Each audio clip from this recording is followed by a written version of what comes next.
രതീഷ്, 2 മണിയോടുകൂടി നമ്മുടെ കന്യാസ്ത്രീകൾ പുറത്തേക്ക് വരുമെന്നാണ് ഇപ്പോഴത്തെ പ്രതീക്ഷ. കാരണം 1 മണിയോടുകൂടി തന്നെ ഈ ബെയിൽ ഓർഡർ ഇവിടേക്ക് എത്തും. അത് കഴിഞ്ഞ് ഇവിടുത്തെ നടപടിക്രമങ്ങൾ പൂർത്തിയാക്കാനേ ഉള്ളൂ. നേരത്തെ ആദ്യം രാവിലെ സൂപ്രണ്ട് പറഞ്ഞത് ഓർഡർ എത്തിക്കഴിഞ്ഞാൽ 15 മിനിറ്റോട് കൂടി തന്നെ എല്ലാ നടപടിക്രമങ്ങളും പൂർത്തിയാക്കി അവരെ പുറത്തേക്ക് വിടാൻ കഴിയുമെന്നാണ്.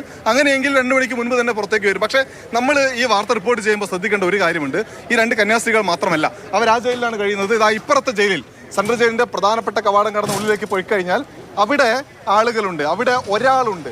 ഈ കന്യാസ്ത്രീകൾക്കൊപ്പം അറസ്റ്റിലായ ഒരു 19 വയസ്സുള്ള ആദിവാസി യുവാവ്. ആ ആദിവാസി യുവാവിന്റെ നാട്ടിൽ നിന്നുള്ള കുട്ടികളായിരുന്നു ഈ കന്യാസ്ത്രീകളോടൊപ്പം ഉണ്ടായിരുന്നു. അവരെയാണ് നിർബന്ധിത മതപരിവർത്തനത്തിന് വിധേയമാക്കിയെന്നും മനുഷ്യക്കടത്തിന് വേണ്ടി കൊണ്ടുപോയി എന്നൊക്കെ വ്യാജമായിട്ട് കെട്ടിച്ചമച്ച് ഇവർക്കെതിരെ കേസ് രജിസ്റ്റർ ചെയ്തു. അപ്പോൾ നമ്മുടെ ഇരിക്കൂറിലെ വീട്ടിലും നമ്മുടെ കൊച്ചിയിലുള്ള വീട്ടിലും എറണാകുളത്തെ വീട്ടിലും സന്തോഷമുള്ളതുപോലെ തന്നെ നാരായൺപൂരിലെ ഒരു ആദിവാസി കുടിലിൽ കൂടി സന്തോഷമുണ്ട് എന്ന കാര്യം കൂടി നമുക്ക് റിപ്പോർട്ട് ചെയ്യേണ്ടതുണ്ട്. എന്തായാലും വലിയ കഴിഞ്ഞ 8 ദിവസം, കഴിഞ്ഞ 9 പകലുകൾ ഈ ആളുകളൊക്കെ നേരിട്ടത് വലിയ ക്രൂരമായ പീഡനമാണ്. ആ പീഡനത്തിന്റെ ദിവസങ്ങൾ അവസാനിപ്പിച്ചവർ പുറത്തേക്ക് ഇറങ്ങി വരുന്ന സമയം ഒരുപക്ഷെ 1 മണിക്കും 2 മണിക്കും ഇടയിലുമുള്ള ഒരു സന്ദർഭമായിരിക്കും. അതിനുവേണ്ടി നമ്മൾ കാത്തിരിക്കുകയാണ്.